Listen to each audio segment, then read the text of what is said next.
forever on fire. ಇನ್ನು ಈ ಕೇಸ್ನಲ್ಲಿ ಮಾಜಿ ಸಚಿವ ನಾಗೇಂದ್ರರನ್ನ ವಶಕ್ಕೆ ಪಡ್ಕೊಂಡಿದ್ದಾಯ್ತು, ಅರೆಸ್ಟ್ ಆಗುವಂತ ಸಾಧ್ಯತೆ ಕೂಡ ಇದೆ. ಆದ್ರೆ ಇತ್ತ ನಿಗಮದ ಅಧ್ಯಕ್ಷ ಆಗಿರುವಂತ ದದ್ದಲ್ ಅವರ ಕಥೆ ಏನಾಗುತ್ತೆ ಅವರಿಗೆ ಸಂಬಂಧಪಟ್ಟಂತೆ ನೋಟಿಸ್ ಜಾರಿಯಾಗಿದೆ. ಅದರ ಬೆನ್ನಲ್ಲೇ ಅವರ ವಿಚಾರಣೆ ಕೂಡ ಈಗ ಅವ್ರ ಮನೆಯಲ್ಲೂ ಕೂಡ ದಾಳಿ ನಡೆಸಿದ್ದಾರೆ, ಅನೇಕ ಮಾಹಿತಿಗಳನ್ನ ಕಲೆ ಹಾಕಿದ್ದಾರೆ, ಅಕೌಂಟ್ಸ್ ಇರ್ಬೋದು ಅದರ ಡೀಟೇಲ್ಸ್ ಪಡ್ಕೊಂಡಿದ್ದಾರೆ, ಒಂದಷ್ಟು ದಾಖಲೆಗಳನ್ನು ಕೂಡ ವಶಕ್ಕೆ ಪಡ್ಕೊಂಡಿದ್ದಾರೆ.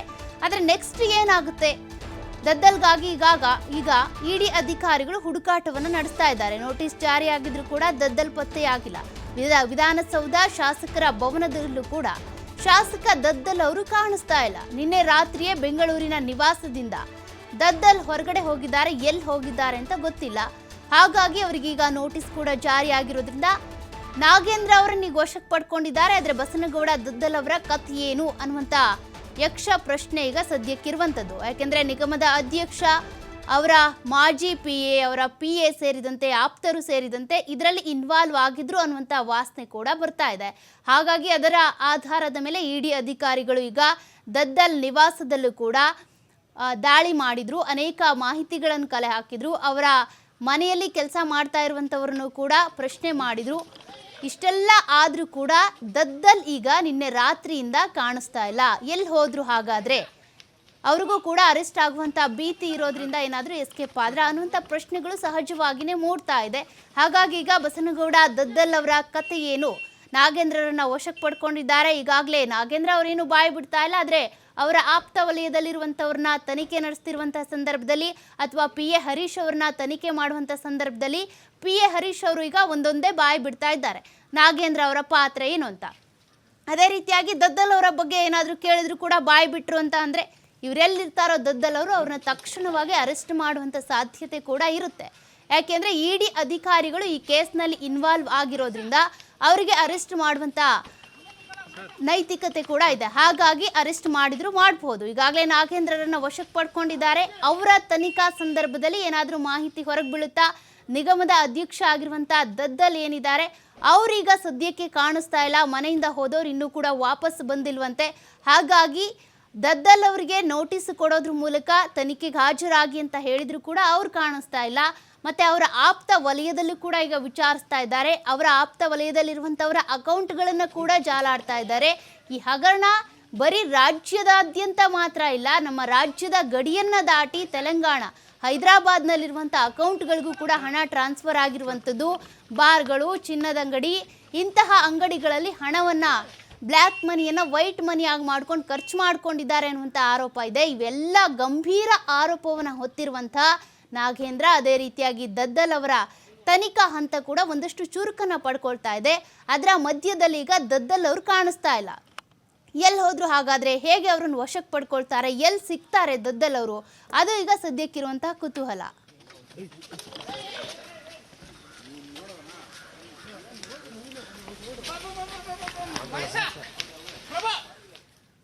ಈ ಹಗರಣದ ಬಗ್ಗೆ ಕುರಿತಂತೆ ಲೈವ್ ಡೀಟೇಲ್ಸ್ ಕೊಡ್ತಾ ಹೋಗ್ತಾರೆ ನಮ್ಮ ಪ್ರತಿನಿಧಿ ಸಂತೋಷ್ ಪಟೇಲ್. ಈಗಾಗಲೇ 2 ದಿನ 2 ರಾತ್ರಿಗಳ ಕಾಲ ಇಡಿ ಅಧಿಕಾರಿಗಳು ನಾಗೇಂದ್ರ ನಿವಾಸದಲ್ಲಿ ಬೀಡ್ಬಿಟ್ಟು ಒಂದಷ್ಟು ಮಾಹಿತಿ ಕಲೆ ಹಾಕಿದ್ದಾರೆ, ಡಾಕ್ಯುಮೆಂಟ್ಸ್ ಅನ್ನು ವಶಕ್ಕೆ ಪಡ್ಕೊಂಡಿದ್ದಾರೆ. ಜೊತೆಗೆ ನಾಗೇಂದ್ರರನ್ನು ವಶಕ್ಕೆ ಪಡ್ಕೊಂಡು ತನಿಖೆಗೊಳಪಡಿಸ್ತಿದ್ದಾರೆ.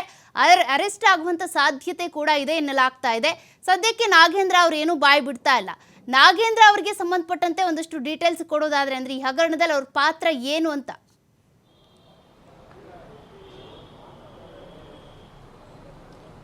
ಸೌಖ್ಯ ಪ್ರಮುಖವಾಗಿ ಇಡೀ ಪ್ರಕರಣದಲ್ಲಿ ಹಗರಣದ ಏನು ನಿಗಮ ಇದೆ ಇದರ ಮಂತ್ರಿಗಳಾಗಿದ್ದಂಥದ್ದು ನಾಗೇಂದ್ರ. ಈಗ ಅವರು ಅದಕ್ಕೆ ರಾಜೀನಾಮೆ ಕೊಟ್ಟಿರುವಂಥದ್ದು. ಹೀಗಾಗಿ ಅದರ ಪ್ರಮುಖ ಜವಾಬ್ದಾರಿ ಅವ್ರ ಮೇಲೆ ಇರುತ್ತೆ ಮತ್ತು ಅವರ ಸೂಚನೆಯ ಮೇರೆಗೆ ಅಲ್ಲಿ ನಡೆಯುವಂಥ ಪ್ರತಿಯೊಂದು ವ್ಯವಹಾರಗಳಿರ್ಬೋದು, ಯೋಜನೆಗಳಿರ್ಬೋದು, ಸೊ ಎಲ್ಲವೂ ಕೂಡ ಅವರ ಮುಖೇನವೇ ಆಗುವಂಥದ್ದು ಅನ್ನೋ ಮಾಹಿತಿ ಇರುವಂಥದ್ದು. ಅದರ ಜೊತೆಗೆ ನಾಗೇಂದ್ರನ ಆಪ್ತರು ಈಗಾಗಲೇ ಬಂಧನ ಆಗಿರುವಂಥದ್ದು. ಅವರ ಮುಖಾಂತರ ಇವರು ಒಂದಿಷ್ಟು ಹಣಕಾಸಿನ ವ್ಯವಹಾರ ಹಗರಣವನ್ನು ನಡೆಸಿರುವಂಥದ್ದು ಅನ್ನೋ ಅನುಮಾನಗಳು ಈಗಾಗಲೇ ಇರುವಂಥದ್ದು.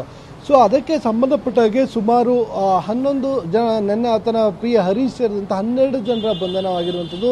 ಅದು SIT ಅಧಿಕಾರಿಗಳು 11 ಜನರನ್ನು ಬಂಧನ ಮಾಡಿ ವಿಚಾರಣೆ ನಡೆಸ್ತಿತ್ತು. ಅದರ ಬೆನ್ನಲ್ಲೇ ED ಅಧಿಕಾರಿಗಳು ದಾಳಿ ನಡೆಸಿ ಹರೀಶ್ನನ್ನು ವಶಕ್ಕೆ ಪಡ್ಕೊಂಡಿರುವಂಥದ್ದು. ಅಂದರೆ ಇಲ್ಲಿ ಪ್ರಮುಖವಾಗಿ ED ಯಾಕೆ ಎಂಟ್ರಿ ಆಯಿತು ಅನ್ನೋದು ಇಲ್ಲಿ ಪ್ರಶ್ನೆ ಆಗುತ್ತೆ. ED ಎಂಟ್ರಿ ಆಗಬೇಕು ಅಂತ ಹೇಳಿದ್ರೆ ಅದಕ್ಕೆ ರೀಸನ್ಗಳು ಇರಬೇಕಾಗುತ್ತೆ. ಒಂದು ಹವಾಲಾ ಹಗರಣ ಆಗಿರ್ಬೋದು ಅಂತೇಳಿ, ಹವಾಲಾ ವ್ಯವಹಾರ ಆಗಿರ್ಬೋದು, ಮತ್ತು ಬಹುಕೋಟಿ ಹಗರಣ ರಾಜ್ಯ ಮತ್ತು ಅಂತಾರಾಜ್ಯ ಎರಡೂ ಕಡೆ ನಡೆದಿರುವಂಥದ್ದು ಹಣಕಾಸಿನ ವ್ಯವಹಾರ. ಬೆಂಗಳೂರು ಮತ್ತು ಕರ್ನಾಟಕ ಮತ್ತು ಆಂಧ್ರ ಏನಿದೆ ಅಲ್ಲೂ ಕೂಡ ಎರಡೂ ಕಡೆ ನಡೆದಿರುವಂಥ ಹಣಕಾಸಿನ ವ್ಯವಹಾರ ಆಗಿರೋ ಹಿನ್ನೆಲೆಯಲ್ಲಿ ED ಇದರಲ್ಲಿ ಪ್ರಮುಖ ಪಾತ್ರ ವಹಿಸುತ್ತೆ. ಅವ್ರಿಗೆ ದೂರು ಬಂದಿತ್ತು. ಆ ದೂರಿನ ಅನ್ವಯ ಅವರು ECR ಅನ್ನು ದಾಖಲು ಮಾಡಿಕೊಂಡು ಈ ದಾಳಿಯನ್ನು ನಡೆಸಿದ್ರು. ದಾಳಿ ವೇಳೆ ಮಹತ್ವದ ದಾಖಲಾತಿಗಳು ಪತ್ತೆ ಆಗಿದ್ವು. ಅದ್ರ ಜೊತೆಗೆ ಇಡೀ ಪ್ರಕರಣಕ್ಕೆ ಸಂಬಂಧಪಟ್ಟಾಗ ಆದಂಥ ಬೆಳವಣಿಗೆಗಳನ್ನು ನೋಡ್ತಾ ಹೋದಂಥ ಸಂದರ್ಭದಲ್ಲಿ ನಾಗೇಂದ್ರ ಅವರ ಆಪ್ತರಗಳ ಜೊತೆ ಮಾತುಕತೆ ನಡೆಸಿದಿರ್ಬೋದು, ಕಾನ್ವರ್ಸೇಷನ್ಗಳಿರ್ಬೋದು, ಇವೆಲ್ಲವಕ್ಕೂ ಸಂಬಂಧಪಟ್ಟಾಗೆ ಒಂದಿಷ್ಟು ಮಾಹಿತಿಯನ್ನು ಕೂಡ ಕಲೆ ಹಾಕಿದ್ರು. ಅದಷ್ಟೇ ಅಲ್ಲದೆ ED ಅಧಿಕಾರಿಗಳು ನಾಗೇಂದ್ರ ಅವರ ಹಣಕಾಸಿನ ವ್ಯವಹಾರ ಇರ್ಬೋದು, ಬ್ಯಾಂಕ್ ಟ್ರಾನ್ಸಾಕ್ಷನ್ಗಳಿರ್ಬೋದು, ಮೊಬೈಲ್ನ ಒಂದು ಅವರ ಸಂಪರ್ಕದಲ್ಲಿ ಇರುವಂಥದ್ದು ಚಾಟ್ ಮಾಡಿರ್ಬೋದು, ಹೀಗಂತ ಹಲವು ರೀತಿಯಲ್ಲಿ ಒಂದಿಷ್ಟು ಮಾಹಿತಿಯನ್ನು ಕಲೆ ಹಾಕ್ಕೊಂಡಿದ್ರು. ಆ ಮಾಹಿತಿಯನ್ನು ಆಧರಿಸಿ ಅವ್ರನ್ನ ಇವತ್ತು ಬೆಳಗ್ಗಿನ ವಶ ಪಡ್ಕೊಂಡಿರುವಂಥದ್ದು. ED ದಾಳಿ ನಡೆಸಿದ ಸುಮಾರು 40 ಗಂಟೆಗೂ ಅಧಿಕ ಕಾಲ ಅವ್ರ ಮನೆಯಲ್ಲಿ ವಿಚಾರಣೆ ನಡೆದಂಥ ಸಂದರ್ಭದಲ್ಲಿ ನಾಗೇಂದ್ರ ಯಾವುದೇ ರೀತಿಯಾದ ಸರಿಯಾದ ಉತ್ತರಗಳನ್ನು ಅವರಿಗೆ ಕೊಡಲಿಲ್ಲ ಅಂತ ಹೇಳಿ ಅವರ ಮೇಲಿರುವಂಥ ಆರೋಪ. ಸುಮಾರು 40 ಗಂಟೆಗಳ ವಿಚಾರಣೆಯಲ್ಲಿ ಅವ್ರು ನನಗೆ ಗೊತ್ತಿಲ್ಲ, ಇದಕ್ಕೂ ನನಗೆ ಯಾವುದೇ ರೀತಿ ಸಂಬಂಧ ಇಲ್ಲ, ಅವರು ಇನ್ವಾಲ್ವ್ ಆಗಿರ್ಬೋದು, ನಾವು ಯಾವುದೇ ರೀತಿ ಅವ್ರ ಜೊತೆ ಹಾಗೆ ಹೋಲ್ಡ್ ಅಲ್ಲಿರಿ. ಒಂದು ಅಪ್ಡೇಟ್ ಬ್ರೇಕಿಂಗ್ ಬರ್ತಾ ಇದೆ, ಅದನ್ನ ನೋಡ್ಕೊಂಡು ಬಂದ್ಬಿಡೋಣ. SIT ಕಚೇರಿಗೆ ಆಗಮಿಸಿದ ಶಾಸಕ ಬಸನಗೌಡ ದದ್ದಲ್ ಕಾಣೆಯಾಗಿದ್ರು, ಎಲ್ಲಿ ಹೋಗಿದ್ದಾರೆ ಅಂತ ಹುಡುಕಲಾಗ್ತಾ ಇತ್ತು. SIT ಅಧಿಕಾರಿಗಳ ಮುಂದೆ ವಿಚಾರಣೆಗೆ ಈಗ ಹಾಜರಾಗಿದ್ದಾರೆ ಬಸನಗೌಡ ದದ್ದಲ್. ಶಾಸಕ ಬಸನಗೌಡ ದದ್ದಲ್ಗಾಗಿ ಹುಡುಕಾಟ ನಡೀತಾ ಇತ್ತು. ಮನೆ ಬಿಟ್ಟವರು ಇನ್ನೂ ಕೂಡ ಪತ್ತೆ ಇಲ್ಲ ಅಂತ ಹೇಳಲಾಗ್ತಾ ಇತ್ತು. ಆದ್ರೀಗ SIT ಕಚೇರಿಗೆನೆ ಬಂದಿದ್ದಾರೆ ವಿಚಾರಣೆಯನ್ನ ಎದುರಿಸೋದಕ್ಕೆ ಅಂತ. ವಿಚಾರಣೆ ಎದುರಿಸೋದಕ್ಕೆ ಈಗ SIT ಅಧಿಕಾರಿಗಳ ಮುಂದೆ ಹಾಜರಾಗಿದ್ದಾರೆ ಶಾಸಕ ಹಾಗೂ ನಿಗಮದ ಅಧ್ಯಕ್ಷರು ಆಗಿರುವಂತಹ ಬಸನಗೌಡ ದದ್ದಲ್. ಈಗ ದದ್ದಲ್ ವಿಚಾರಣೆಗೆ ಹಾಜರಾಗಿರೋದ್ರಿಂದ ಈಗ ಮತ್ತಷ್ಟು ತನಿಖೆ ಚುರುಕಾಗ್ತಾ ಹೋಗುತ್ತೆ. ಈಗಾಗಲೇ ನಾಗೇಂದ್ರ ಅವರನ್ನ ED ಅಧಿಕಾರಿಗಳು ವಿಚಾರಣೆ ನಡೆಸ್ತಾ ಇದ್ದಾರೆ. ಅದರ ಬೆನ್ನಲ್ಲೇ ಶಾಸಕ ಬಸನಗೌಡ ದದ್ದಲ್ ಕಾಣಿಸ್ತಿರ್ಲೇ ಈಗ ಎಂಟ್ರಿ ಕೊಟ್ಟಿದ್ದಾರೆ SIT ಕಚೇರಿಗೆ. ಸಂತೋಷ್ ಪಟೇಲ್ ಈಗ ಲೈವ್ ಡೀಟೇಲ್ಸ್ ಕೊಡ್ತಾ ಇದ್ರಿ. ಅದರ ಬೆನ್ನಲ್ಲೇ ಮತ್ತೊಂದು ಅಪ್ಡೇಟ್ ಕೂಡ ಸಿಗ್ತಾ ಇರುವಂತದ್ದು.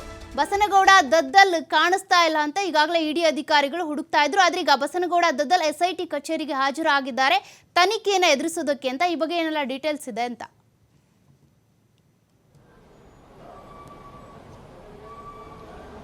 ಬಸವನಗೌಡ ದದ್ದಲ್ ನಾಪತ್ತೆ ಆಗಿದ್ರೆ ಅನ್ನೋ ಮಾಹಿತಿ ಇತ್ತು. ಇದೀಗ ಬಂದಿದ್ದಾರೆ ಅಂತ ಅಪ್ಡೇಟ್ ಆಗ್ತಾ ಇರುವಂಥದ್ದು. ಸೊ ಅವರು SIT ಮುಂದೆ ಹಾಜರಾಗಿದ್ದಾರಾ ಇಲ್ವಂತ ಇನ್ನೂ ಅಧಿಕಾರಿಗಳು ಯಾವುದೇ ರೀತಿಯಾಗಿ ಅಧಿಕೃತವಾಗಿ ಯಾವುದೇ ಒಂದು ಕನ್ಫರ್ಮೇಷನ್ನ ಕೊಟ್ಟಿಲ್ಲ. ಅಂದರೆ ನಿನ್ನೆ ರಾತ್ರಿ ಏನು ED ಅಧಿಕಾರಿಗಳದೆಲ್ಲ ವಿಚಾರಣೆಗಳು ಮುಗಿದ ನಂತರ ಸೊ ಅವರಿಗೆ ನೋಟಿಸನ್ನು ಜಾರಿ ಮಾಡಲಾಗಿತ್ತು, ವಿಚಾರಣೆಗೆ ಬರಬೇಕಾಗುತ್ತೆ ಅಂತ ಒಂದು ಕಡೆಯಲ್ಲಿ.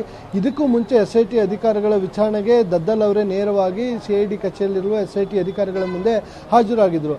ಅವತ್ತು 3-4 ಗಂಟೆಗಳ ಕಾಲ ವಿಚಾರಣೆಯನ್ನು ಎದುರಿಸಿದ ನಂತರ ನಾಳೆ ನೀವು ವಿಚಾರಣೆಗೆ ಬರಬೇಕು ಅಂತೇಳಿ ಅವರಿಗೊಂದು ನೋಟಿಸನ್ನು ಕೊಡಲಾಗಿತ್ತು. ನೋಟಿಸನ್ನು ಕೊಟ್ಟು ಕಳಿಸಿದ್ರು. ಇದಾದ ನಂತರ ಅಂದರೆ ಅವತ್ತಿನ ಮರುದಿನ ಬೆಳಗಿನ ಜಾವೇ ED ಅಧಿಕಾರಿಗಳು ದಾಳಿಯನ್ನು ನಡೆಸಿದ್ರು. ಈ ಕಾರಣಕ್ಕಾಗಿ SIT ಅಧಿಕಾರಿಗಳ ಮುಂದೆ ಬಸವನಗೌಡ ದದ್ದಲ್ ಏನು ನಿಗಮದ ಅಧ್ಯಕ್ಷರಿದ್ದು ಈತ ಅಲ್ಲಿಗೆ ಹೋಗಿ ವಿಚಾರಣೆಗೆ ಹಾಜರಾಗಲಿಕ್ಕೆ ಆಗಿರಲಿಲ್ಲ. ಸೊ ಯಾಕೆಂದರೆ ED ಅಧಿಕಾರಿಗಳು ಸುಮಾರು 40 ಗಂಟೆಗೂ ಅಧಿಕ ಕಾಲ ಅವರ ಮನೆಗಳಲ್ಲಿ ಮತ್ತು ನಾಗೇಂದ್ರ ಮನೆಯಲ್ಲಿ ಒಂದು ಪರಿಶೀಲನೆ ನಡೆಸಿದ್ರು. ಈ ಕಾರಣಕ್ಕಾಗಿ ED ಅಧಿಕಾರಿಗಳ ವಶದಲ್ಲಿ ಸುಪರ್ದಿಯಲ್ಲಿ ಅವರಿದ್ದರು. ಈ ಕಾರಣಕ್ಕಾಗಿ ಅವರು SIT ಅಧಿಕಾರಿಗಳ ಮುಂದೆ ಹಾಜರಾಗಿರಲಿಲ್ಲ.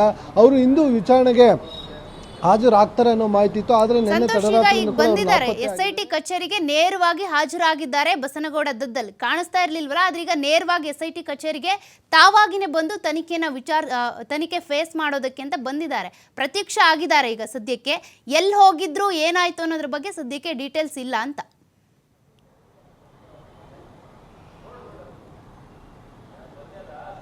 ಖಂಡಿತವಾಗಿ ಸೌಖ್ಯ ಅದನ್ನು ನಿಮಗೆ ಸ್ಪಷ್ಟಪಡಿಸಿದ್ರೆ ಯಾವುದೇ ಅಧಿಕಾರಿಗಳು ಇಲ್ಲಿ ಸ್ಪಷ್ಟನೆಯೇ ಕೊಟ್ಟಿಲ್ಲ. ಬಸವನಗೌಡ ದದ್ದಲ್ ಬಂದಿದ್ದಾರೆ, ವಿಚಾರಣೆಗೆ ಹಾಜರಾಗಿದ್ದಾರೆ ಅಂತ. ಅದ್ರ ಬಗ್ಗೆ ಇನ್ನೂ ಕೂಡ ಸಾಕಷ್ಟು ಅನುಮಾನಗಳಿರುವಂಥ, ನಿಜವಾಗ್ಲೂ ಬಂದಿದ್ದಾರಾ ಇಲ್ವಾ ಅಂತ ಅನುಮಾನ ಇದೆ. ಯಾಕಂತ ಹೇಳಿದ್ರೆ ಅವ್ರು ನಿನ್ನೆಯಿಂದ ನಾಪತ್ತೆ ಇದ್ದವರು ಇವತ್ತು ಏಕಾಏಕಿಯಾಗಿ SIT ಅಧಿಕಾರಿಗಳ ಮುಂದೆ ಹಾಜರಾದ್ರ ಇಲ್ವಾ ಅಂತ.